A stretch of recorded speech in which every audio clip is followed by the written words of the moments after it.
Muy bien, creo que podemos empezar, ¿no? Son las 7:12.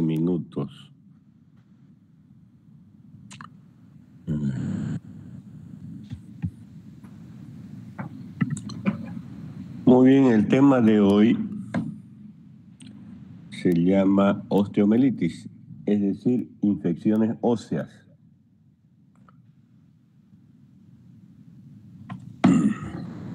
¿Me escuchan bien? Sí, doctor. Muy bien, entonces empecemos. ¿Qué es la osteomielitis? Es la infección del hueso, proceso que se extiende a la totalidad de los tejidos que lo componen. Entonces, por ejemplo, aquí en la imagen hay un hueso que es un metatarsiano, en la cual no solamente el hueso se infecta, sino que también los otros tejidos que están alrededor. ¿Cómo es la patogenia? El germen puede infectar por vía hematógena o vía directa, por una herida infectada, o por vía hematógena, generalmente bacteriana, de un foco infeccioso. Por ejemplo, una amigdalitis, ¿ya? Una otitis, una laringitis. Entonces, por vía hematógena llega el germen. Por ambos casos, herida infectada o vía hematógena, llega a las metáfisis de los huesos largos, generalmente, que es el sitio donde donde más afectado. ¿Por qué la metáfisis? Porque es el sitio de mayor irrigación en el hueso. Hay mayor estancamiento, una rémora sanguínea en ese sector y por lo tanto esa rémora sanguínea se produce la multiplicación de los gérmenes y la metáfisis. Compromiso vascular, se produce una necrosis ósea. La necrosis ósea se llama secuestro y lo que rodea se llama involucro. Entonces esa necrosis lógicamente va a producir primero una inflamación, edema, la producción de las citocinas, la salida de los leucocitos.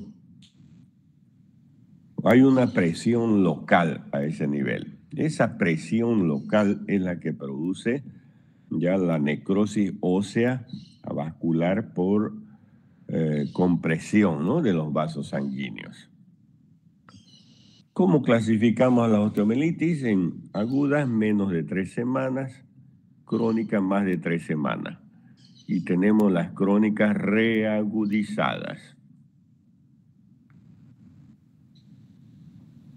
Formas clínicas de osteomielitis aguda. Osteomielitis aguda tenemos generalmente en paciente adolescente o niño. La vía hematógena es la más común. El estafilococo es el germen que más produce este tipo de osteomielitis en los pacientes. La vía hematógena es la osteomielitis aguda generalmente. Ahí está la patogenia, desde la piel, una herida, o de las vías respiratorias, una laringitis, ¿ya? U otros. El germen produce un foco infeccioso en la metáfisis de los huesos largos. ¿Qué produce ese foco infeccioso? Hiperemia, compresión de vasos sanguíneos por el aumento de la presión, ¿no?, porque hay una proliferación. Necrosis ósea, ese es el secuestro y la destrucción del hueso. Epidemiología, vean, la hematógena se produce entre los 10 y 20 años. El sexo masculino, frecuencia de traumatismos esqueléticos, factores medioambientales, la pobreza, suciedad, desnutrición, traumatismos frecuentes, enfermedades cutáneas no reconocidas o no tratadas.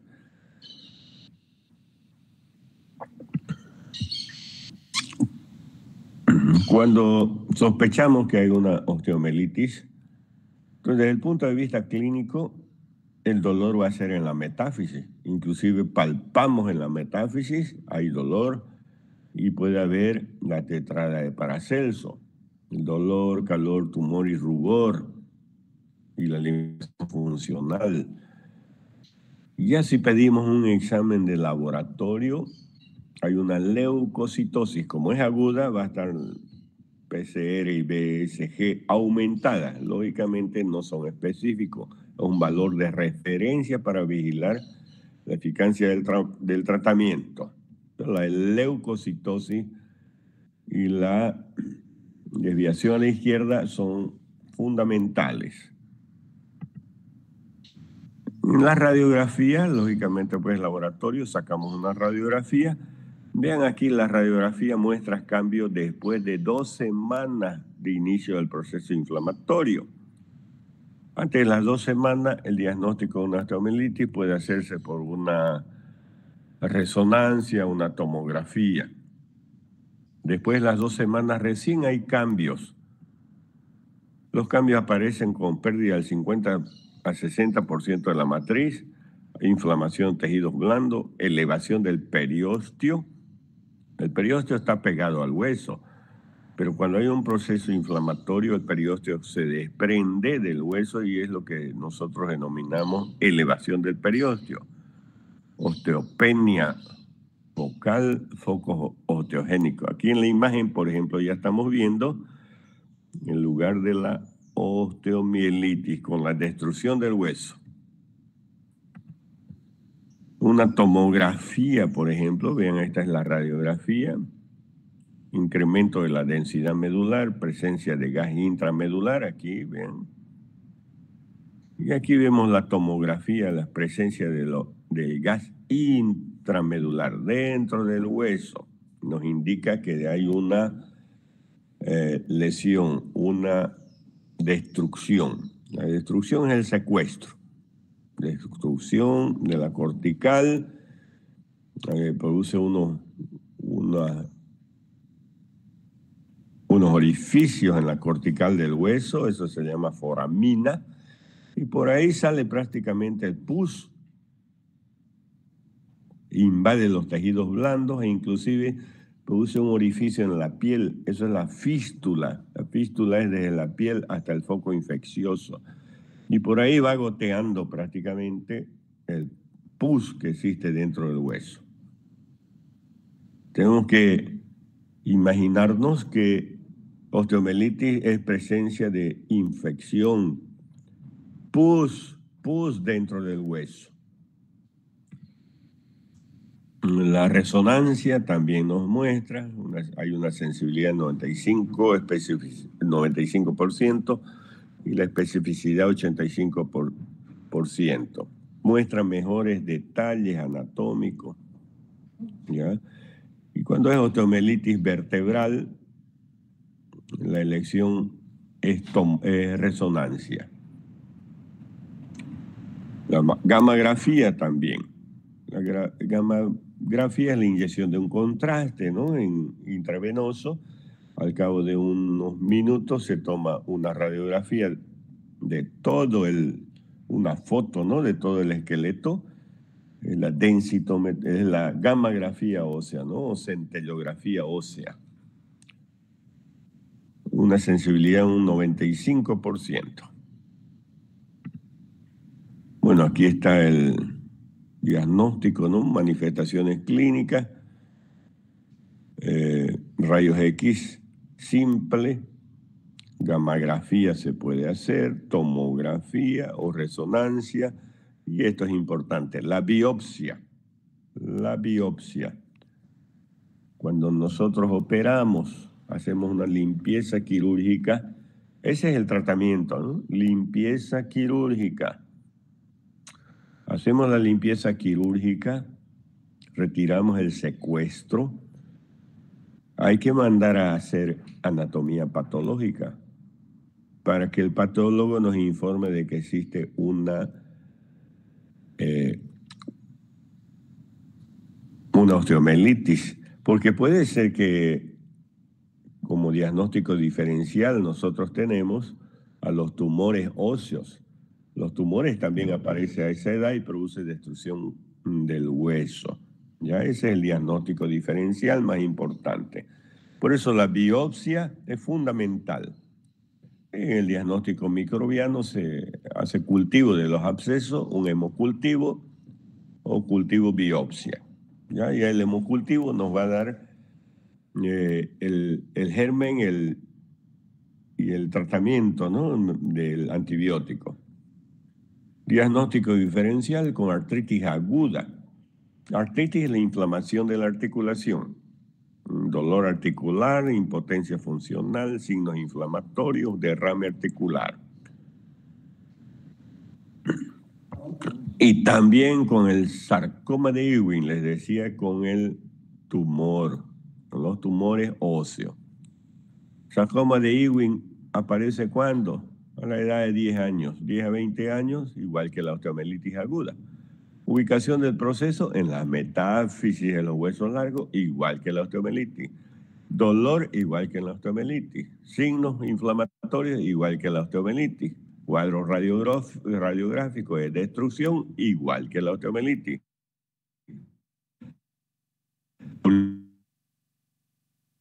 Obligatorio, anatomía para todos los casos de osteomielitis intervenidos. Si nosotros vamos a operar una osteomielitis, hay que hacer anatomía patológica para que o es osteomielitis o es un tumor.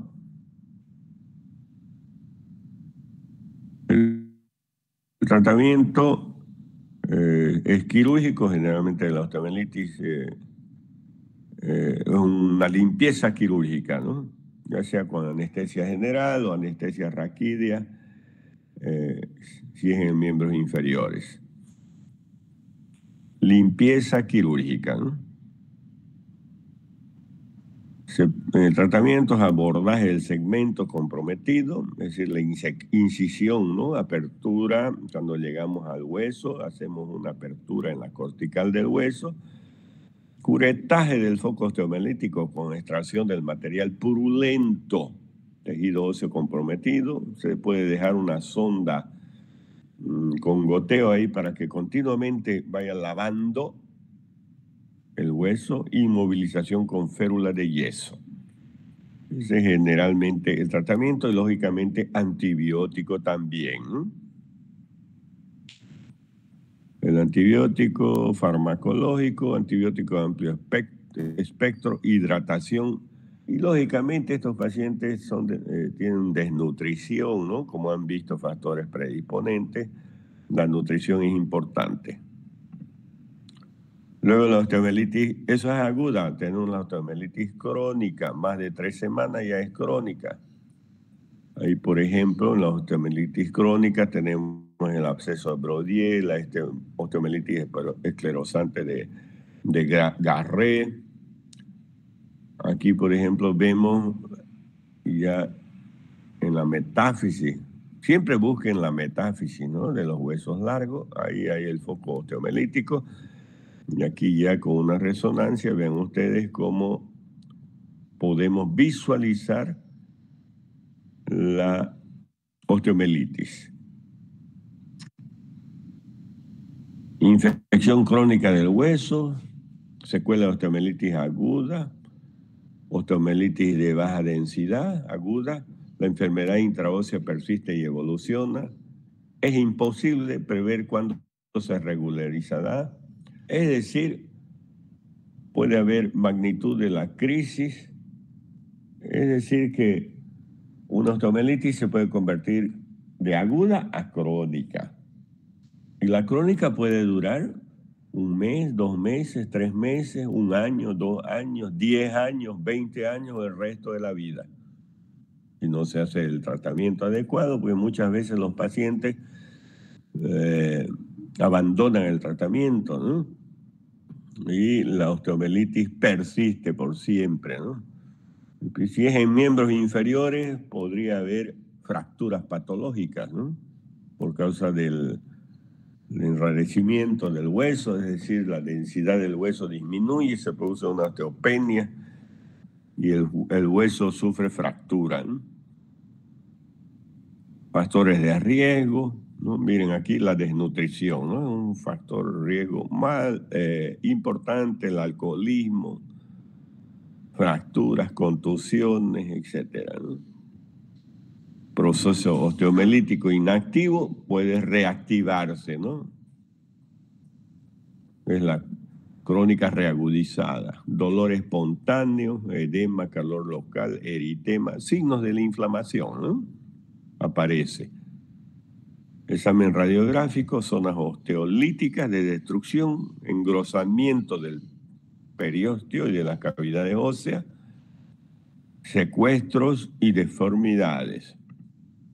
Aquí, por ejemplo, en el tercio inferior de la pierna, de la tibia en este caso, aquí está el foco osteomelítico. Aquí no necesitamos resonancia ni tomografía, aquí ya vemos con una simple radiografía la osteomelitis, ¿no? Inclusive está con fractura aquí, ¿no? Una fractura patológica. Deformidad, ¿no? Vean ustedes la deformidad que puede haber también en las osteomelitis. Y el objetivo del tratamiento de la osteomelitis crónica es eliminar el tejido osteomielítico, drenar los abscesos intraóseos, eliminar los secuestros, es decir, la necrosis del hueso, limpiar de material purulento, es decir, hay pus ahí adentro con una cureta, se extrae todo lo que está necrosado, ¿no? Y sale pus.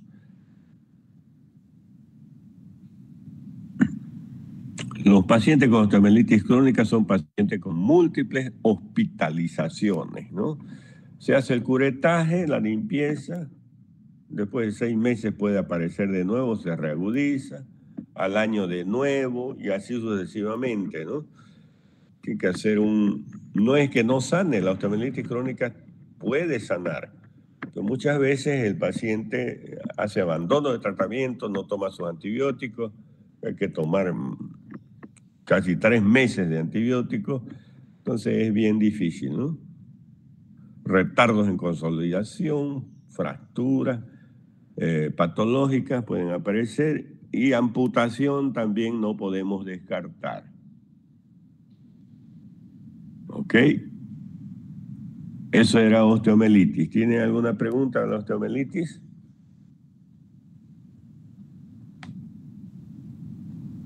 Doctor, ¿la cirugía es de emergencia o programada?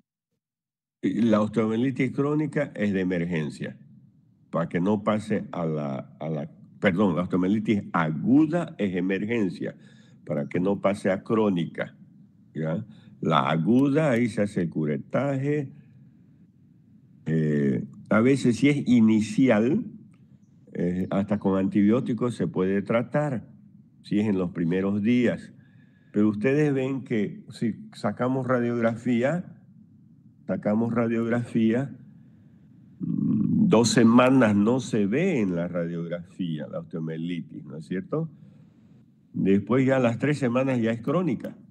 Si nosotros en los primeros días hacemos el diagnóstico, a ver si viene un niño, por ejemplo, con dolor en la pierna, cerca de la rodilla, en la metáfisis de la tibia, doy un ejemplo, dolor en la metáfisis, entonces lo ideal se va a pedir una radiografía, pero no va a salir en la radiografía la osteomelitis, entonces le pido una tomografía o una resonancia.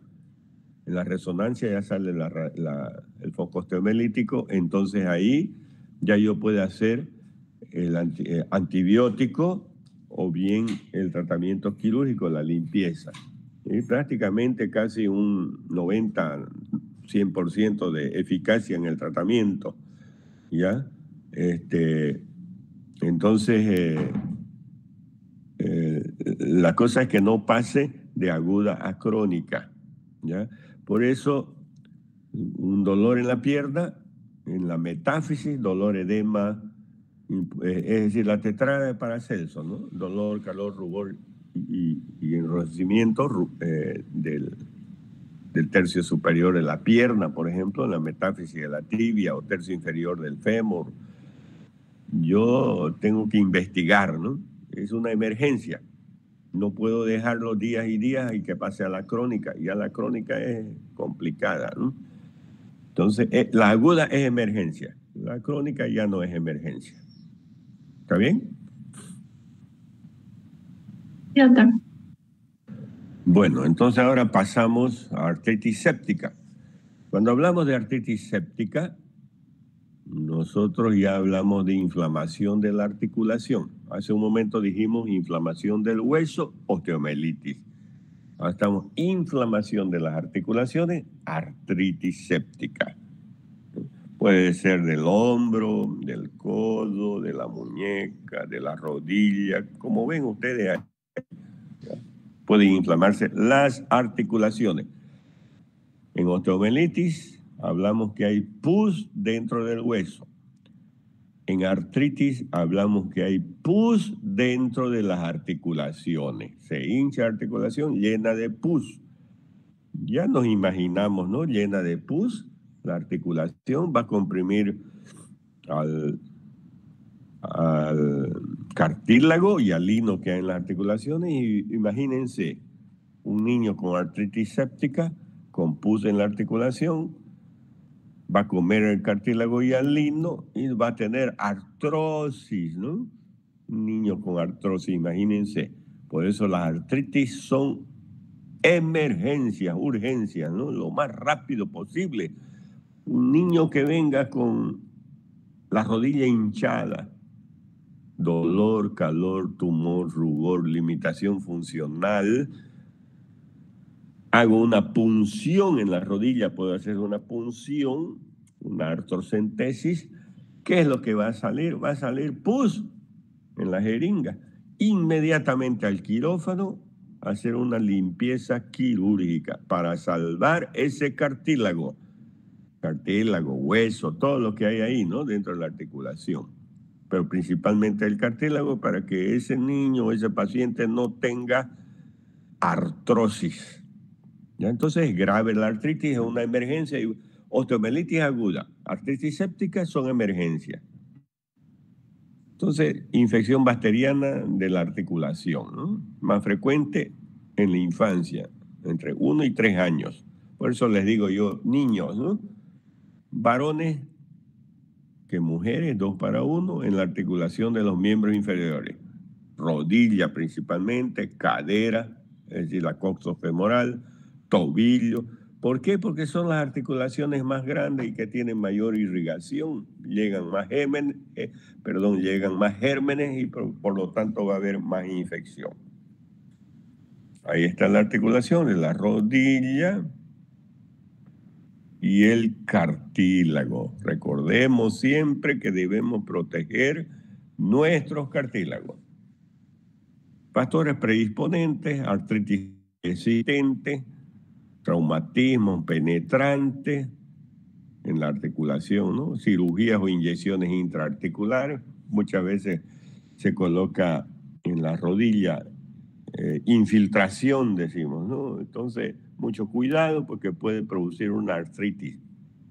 Enfermedades crónicas, antecedentes respiratorios 2 semanas previas, es decir, un resfrío, una laringitis, una otitis, una faringitis, etcétera, que por vía hematógena puede llegar a la articulación. Infecciones cutáneas, la varicela también, ¿no? Aquí están los gérmenes, ¿no? Pero es tanto osteomielitis como artritis es el estafilococo aureus, es el que mayor infecta, ¿no? Pero puede haber aquí niños menores de 1 mes, miren, estreptococo. Menores de 2 años, hemófilos influenza, en los menores de 2 años. Salmonella, presentación en los tumores inmunocomprometidos, por ejemplo el SIDA, ¿no? La salmonella es el que más infecta. Neisseria gonorrea en los recién nacidos y a los sexos activos, ¿no? Es decir, la gonorrea, ¿no? Streptobacillus, en la forma de presentación, en las mordeduras de ratas, por ejemplo, ¿no? Porque transmiten ahí las ratas, ¿no? Serratia, Corinebacterium piógenos, se presenta cuando hay tumores y los inmunodeprimidos también. Y la brucela, y Mycobacterium tuberculoso, artritis crónica monoarticular. Son las formas, los microorganismos y en las patologías que se presentan, ¿no? La diseminación hematógena más frecuente, inoculación directa por contigüidad. Esta es la más frecuente, ¿no? Si se presenta más en niños, la vía hematógena es la más frecuente. Otitis, laringitis, amigdalitis, etcétera, ¿no?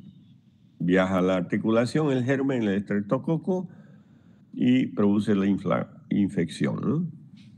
Infección de la sinovial, produce una reacción inflamatoria, daño del cartílago, cambio irreversible después de 7 días.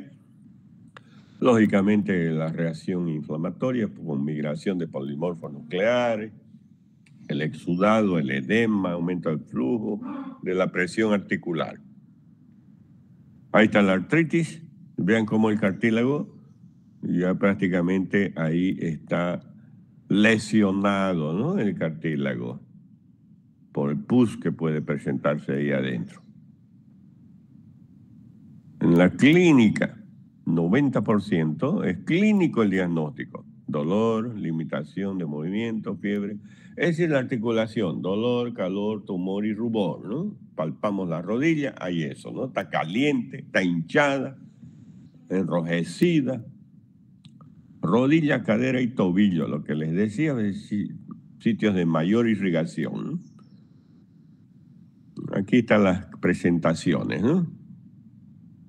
La distribución. El diagnóstico, historia clínica, antecedentes de una infección respiratoria generalmente, la exploración física, el miembro cuando está con artritis, es decir, puede ser la rodilla, el codo, la cadera, siempre entran en flexión, posición antálgica de Bonnet se llama esa, en flexión. Se puede análisis del líquido del líquido articular, mediante una punción de la articulación. Y sale pus, ya está el diagnóstico, ¿no? Es una artritis. Se puede radiografía, ecografía, centellografía de tecnecio 99, tomografía, resonancia, todo se puede sacar. Hemocultivos, reacciones de fase agudas en sangre, leucocitos, ¿no? Aquí, por ejemplo, la rodilla. De un niño, su rodilla, les decía yo que entra en flexión, está flexionada, no está extendida. Si la extiende, le va a doler. Posición antálgica de Bonnet. Ahí, entonces, dolor, calor, tumor, rubor, ¿no? Aquí está hinchado, está seguramente con dolor, con rubor, calor, tetrada de Paracelso, ¿no? O puede ser en la articulación de la cadera también, que puede haber todos esos signos.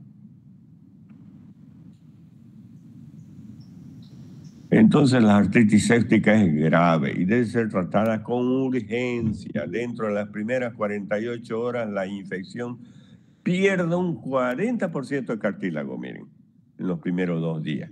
No puedo dejar yo 3, 4, 5, una semana. Es de inmediato que hay que hacer la limpieza, sacar el pus dentro de la articulación. 50%, ¿no? Para la tercera semana, el daño es por acción directa de la bacteria y sus metabolitos, y una vez dañado el cartílago, no se regenera. No hay ningún cartílago, ninguna tableta, ni nada que lo pueda regenerar. Produce artrosis, ¿no? Tratamiento es quirúrgico, ¿ya? Clínico, fisioterapia, antibióticos. En el quirúrgico, ¿qué hacemos? Limpieza quirúrgica, es decir, una nos introducimos prácticamente, cortamos la piel, tejido celular subcutáneo, llegamos a la cápsula, abrimos la cápsula, va a salir pus, es decir, hacemos una artrotomía, un abordaje de la articulación. Ahí lavamos bastante con suero fisiológico, igual que la osteomielitis, bastante suero, igual que una fractura expuesta, bastante suero, lavar bastante hasta que esté limpio, sin pus, sin nada de eso. Aquí los antibióticos, desde recién nacido, cefalosporina, aminoglucósidos, menos de 5 años, cefalosporina, más de 5 años, y la gonocócica, ¿no? Es decir, con sus alternativas. El tratamiento quirúrgico, una punción, lavado de la articulación. Se puede hacer artroscopía también, que permite el lavado y aspirado bajo visión, al inicio o después de las punciones seguidas sin resolución. Es decir, con artroscopía también se puede lavar la articulación. Lo más seguro es la artrotomía, el abordaje de la articulación. La artritis de cadera y de hombros son una urgencia quirúrgica. En realidad, todas las artritis sépticas son urgencias quirúrgicas, ¿no? Muy bien. Esas son las artritis y las osteomelitis, entonces, ¿no? Ahora vamos a hablar de otra patología.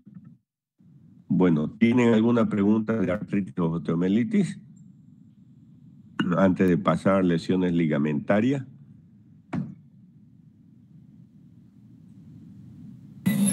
Doctor, creo que escuché que era solamente el lavado de la articulación. ¿No se pueden instilar antibióticos dentro de la articulación? Se puede. Igual en las osteomelitis se deja unas bolitas ahí, ¿no?, de antibióticos que puede ayudar, ¿ya? Se puede, hay también. Pero si ya hay pus, ¿qué va a hacer el antibiótico? Dígame. No hay nada pues que hacer. Si ya hay pus, no va a ir el antibiótico a matar el pus. El antibiótico se da o se puede colocar para que evitar, digamos, que se forme pus. Pero si ya hay pus, necesariamente hay que hacer la limpieza quirúrgica, ¿ya? Ir a sacar el pus, drenar prácticamente, es un absceso, ¿no? O dentro del hueso o dentro de la articulación. ¿Ya? Sale el pus y bueno, ya ahí se puede dejar antibióticos, ahí en local, ¿no? Se puede, ¿ya? Pero lo mejor es pues la limpieza quirúrgica, ¿no? Eso va a solucionar el problema. ¿Ok? ¿Alguna otra pregunta? Bueno, avancemos el último tema que tenemos del programa, que son las lesiones ligamentarias. Ya creo que ya la otra semana ya es el segundo parcial y después el examen final teórico y práctico, ¿no? El segundo parcial les voy a tomar virtual y el final va a ser presencial y lógicamente en el final teórico también viene el final práctico, ¿no? Entonces, este es el último tema teórico, ¿ya? La teoría. Hoy vamos a pasar a la práctica también. Después de esta teoría nos vamos a la práctica y es la última práctica también, que es enyesado, ¿ya? Y ya después viene y ya nos vemos en el examen final práctico también. Entonces, lesión de ligamentos. ¿A qué se refiere con esguinces? Nosotros escuchamos hablar de esguinces, ¿no? Esguince o torcedura, ¿no? Vean, ¿cuál es la articulación o los ligamentos que sufren más esguince? Es el tobillo. ¿No? El tobillo, jugando fútbol, por ejemplo, después una inversión y una supinación. Vean aquí en la figura, una inversión y una supinación. Y estos ligamentos laterales son los que más sufren, ¿no? ligamentos, daños ligamentarios. Aquí en el tobillo, en la parte externa, hay 3 ligamentos: peroneo astragalino anterior, peroneo calcáneo y peroneo astragalino posterior. Si se produce una inversión del pie, una mujer, por ejemplo, con tacos altos, fácilmente puede producir este tipo de inversión, este tipo de mecanismo. El primer ligamento en dañarse es el ligamento peroneo astragalino anterior. Si la inversión es mayor, viene el peroneo calcáneo, y si es mayor esa inversión, los 3 ligamentos se van a soltar y puede producir inclusive fractura. Después de eso viene el proceso inflamatorio, ¿no? Con edema local, hematoma, enrojecimiento ahí, ¿no? Y dolor en el tobillo, ¿no? Entonces vean ustedes aquí, este varón o mujer, creo que es varón ahí, produce una inversión haciendo un ejercicio. Produce una distensión brusca del ligamento, puede haber desgarro incompleto, es decir, hay ruptura en las clasificaciones de los ligamentos, hay grado 1, 2 y 3, ¿no? Puede ser para adentro también, es decir, la inversión y la pronación hacia afuera produce lesión de la parte interna de los ligamentos del tobillo. Aquí entonces en la inversión, aquí hay 3 ligamentos, los que ya nombré: peroneo astragalino anterior, peroneo calcáneo y el peroneo astragalino posterior. Aquí están los grados en función del daño, según Álvarez Cambras, de menor a mayor gravedad. Grado 1, ruptura menos del 5% de la fibra. Grado 2, ruptura 40 a 50% de la fibra. Y grado 3, ruptura completa del ligamento. ¿Qué podemos pedir nosotros cuando hay un esguince de tobillo, por ejemplo, o de rodilla? En la radiografía no se va a ver el ligamento, pero sí en una resonancia se va a ver. Entonces pedimos una resonancia y nos va a decir si es grado 1, grado 2 o grado 3. El grado 1 generalmente es inmovilización, hielo para evitar que progrese el proceso inflamatorio y el dolor. Ya grado 2 y 3 prácticamente el tratamiento es quirúrgico, principalmente en los deportistas, ¿no?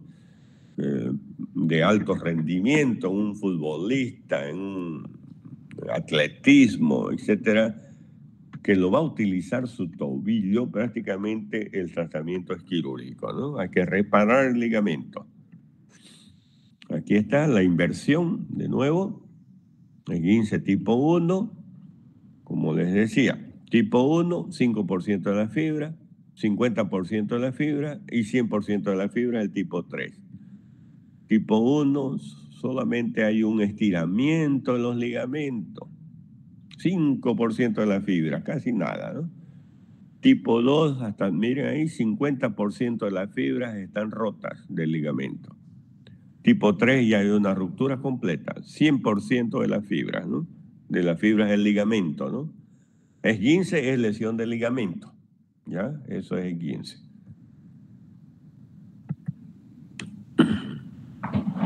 Hay otra clasificación según Borrell, sin solución de continuidad y con solución de continuidad. Sin solución de continuidad, una distensión fibrilar, elongamiento fibrilar, ruptura incompleta. Con solución de continuidad, desinserción del fragmento óseo, con desinserción sin fragmento óseo y una ruptura completa.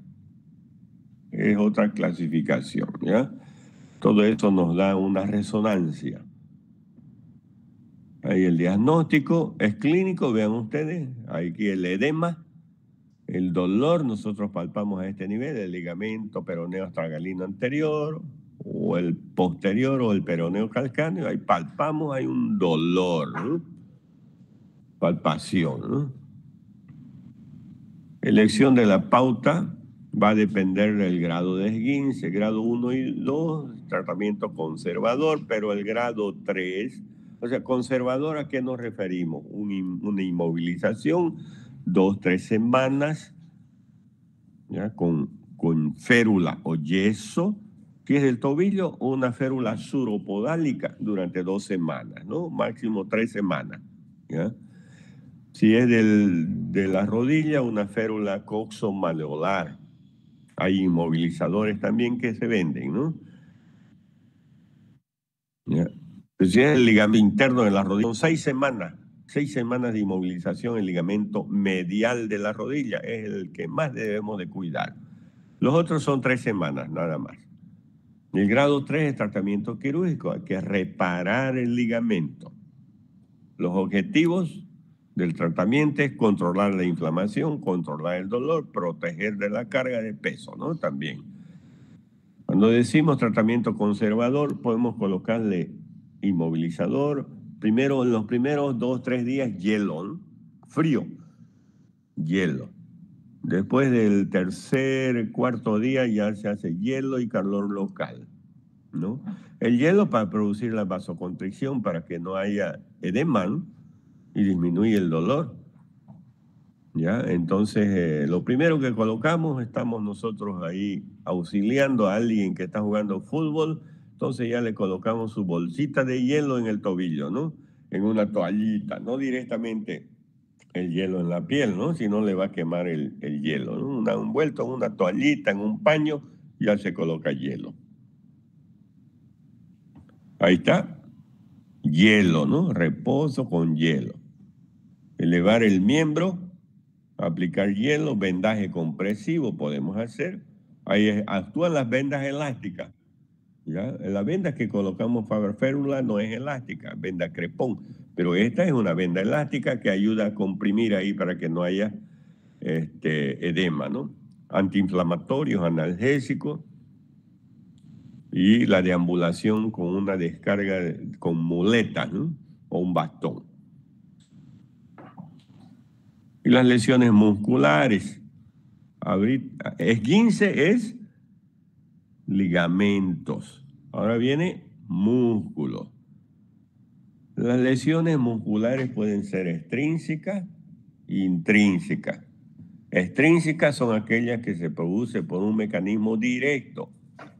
Puede ser un choque, contusiones musculares son eso, ¿no? Directamente una patada en la pierna, en la batata de la pierna, ¿no? Esa es la lesión muscular extrínseca. La intrínseca son aquellas que se producen secundariamente a un mecanismo interno mediante movimientos violentos que provocan un exceso de tensión en la musculatura, por ejemplo, contracturas, elongaciones, rupturas musculares, ¿ya? Entonces, eso es intrínseco. Existen múltiples tipos de lesiones musculares, ¿ya? Que pueden atingir también los ligamentos, músculos, articulaciones, o músculos ligamentosos o ligamento articular. Los músculos de los miembros inferiores se afectan con mayor frecuencia que los miembros superiores, ¿no? Lógicamente, ¿no? Mayor ocupación de los miembros inferiores.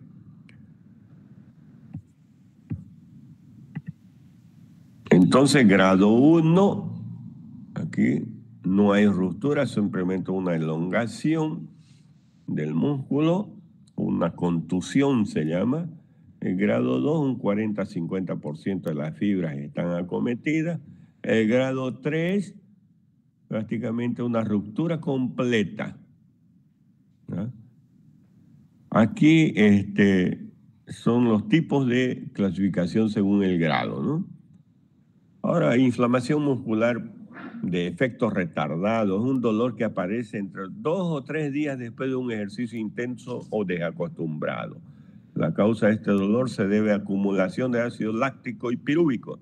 El dolor es más intenso en la zona músculo-tendinosa, ¿ya? La macurca, ¿no? Es lo que nosotros denominamos, esa es la inflamación de efecto retardado. 2 o 3 días después del ejercicio intenso, una caminata intensa, está apareciendo este tipo de dolor. Desaparece, ¿no? El ácido láctico o pirúvico que se han acumulado, pero eso va desapareciendo, ¿no? Hay las contracturas. Se producen en los músculos que actúan con sobrecarga durante un tiempo prolongado. Palpando se encuentran nódulos. Otra causa de la contractura es el estrés también, ¿no? Aquí en la región cervical, en el dorso, nerviosismo que repercute sobre el cuello, provocando pesadez de hombro, cansancio general. Esas son las contracturas, ¿ya? Calambre se origina por trastorno circulatorio o por depresión de sodio, potasio, magnesio, es decir, electrolitos, ¿no? Debido a la pérdida de minerales durante esfuerzo. Aparecen en gemelos o antebrazos. Es una contracción muscular involuntaria, intensa y dolorosa de varios grupos de fibra, ¿no? Esos son los calambres, ¿ya? Se soluciona con dar electrolitos, ¿no? Por eso cuando uno hace una intensa actividad en el gimnasio, jugar fútbol, el sol caliente, sudoración, perdemos electrolitos, entonces hay que hidratar, ¿no? Para que no venga el calambre. Por sobreesfuerzo también, ¿no? Las lesiones por elongación, tenemos las distensiones, contusiones, desgarro total. Distensiones, no existe lesión de la fibra muscular en distensiones. Se produce como mecanismo, como consecuencia de un sobreestiramiento del músculo, sin llegar a la ruptura. Se produce inflamación, dolor, tirón muscular también se conoce, ¿no? Un tirón muscular. Contusión se produce cuando el músculo se golpea contra una estructura sólida. Una patada, por ejemplo, en la batata de la pierna, ¿no? Son muy frecuentes en los deportes de contacto, en el fútbol, por ejemplo, ¿no? Presenta un dolor difícil de determinar en un punto exacto. En la zona contusionada está edematizada. Hay el desgarro fibrilar. Es una ruptura de un cierto número de haces musculares sin afectar todo el músculo. Hay hemorragia local, hay moretón, ¿no? Y es el desgarro, ¿no? Dolor agudo, aunque le permite continuar con la actividad, ¿no? Y el desgarro total ya afecta todo el músculo. Rápidamente se produce un edema, se pone roja y caliente la piel porque es un proceso inflamatorio. Ya el dolor es muy intenso y no se puede continuar la actividad. Dado que es total, hay un hundimiento de la zona, por ejemplo, generalmente el músculo recto anterior del muslo es el que más acometido es el que más lesionado más frecuentemente, ¿no? Recto anterior del muslo, hay un hundimiento en el recto anterior del muslo, generalmente en los futbolistas. Ya el tratamiento es quirúrgico, hay que reparar el daño. Lo más frecuente es que se dé en miembros inferiores. ¿En qué músculo? En el recto anterior del muslo, del cuádriceps, ¿no? Aquí las imágenes del edema muscular, ven ahí, por una contusión o por una elongación, ¿no? Y el tratamiento está relacionado con el tipo de lesión, su estadio y el grado de lesión. Cuando es agudo, aplicación de hielo sobre el área afectada, después hasta 2 o 3 días, ¿no? Eso disminuye la inflamación y calma el dolor. No se debe llegar al punto cero, o sea, no siendo nada aunque toque el área, es decir, envuelto en una toallita, ya a nivel de la lesión o alrededor de la lesión, ¿no? Reposo absoluto de la práctica deportiva, colocar vendajes compresivos. En esta fase está contraindicado cualquier tipo de masaje, calor, jacuzzi, almohadilla eléctrica, aplicación de geles, ungüentos, crema. Pues esto tiene un efecto vasodilatador, empeora el cuadro, se produce más edema y más dolor, ¿ya? Esos 3 días no se debe hacer nada de eso, ¿no? Ya en la fase de cicatrización subaguda mantenemos el vendaje en caso de que haya inflamación todavía, que esté hinchado. En el 3.º y 5.º día después de la lesión puede iniciarse con contracciones isométricas que no causan dolor. En el caso de distensión muscular, que es el tirón, estirar suavemente y progresivamente el músculo afectado. Un signo claro de mejoramiento es cuando una persona dice, antes no pasaba de aquí y ahora ve a dónde llego, refiriéndose a la mejora, digamos, ¿no? Entonces vamos estirando y va aumentando el arco de movimiento de la articulación, ¿no? Es signo de buen pronóstico, ¿no? Y a la reanudación progresiva de la actividad deportiva. Deberán prevenirse nuevas lesiones, realizando correctamente los estiramientos antes y después. Antes de iniciar a la cancha a jugar voleibol, básquet, fútbol, hay que calentar primero, ¿no? Estirar. Antes y después también, ¿no? Ya terminó y voy y me siento, no, hay que estirar también después de la actividad deportiva. O va al gimnasio, hace elongamiento o estiramiento antes de hacer su actividad, terminó y hace elongamiento, estiramiento después de la actividad.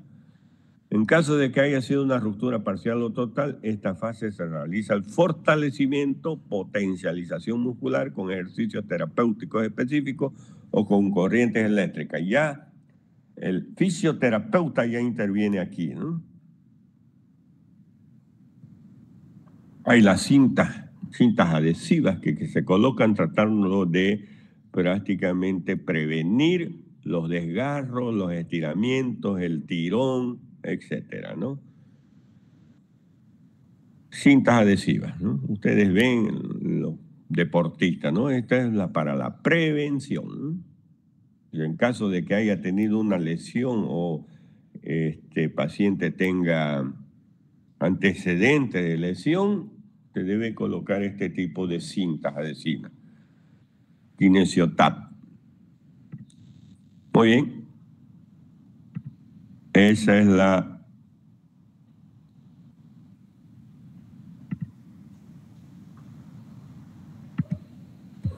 clase de hoy. ¿Tienen alguna pregunta?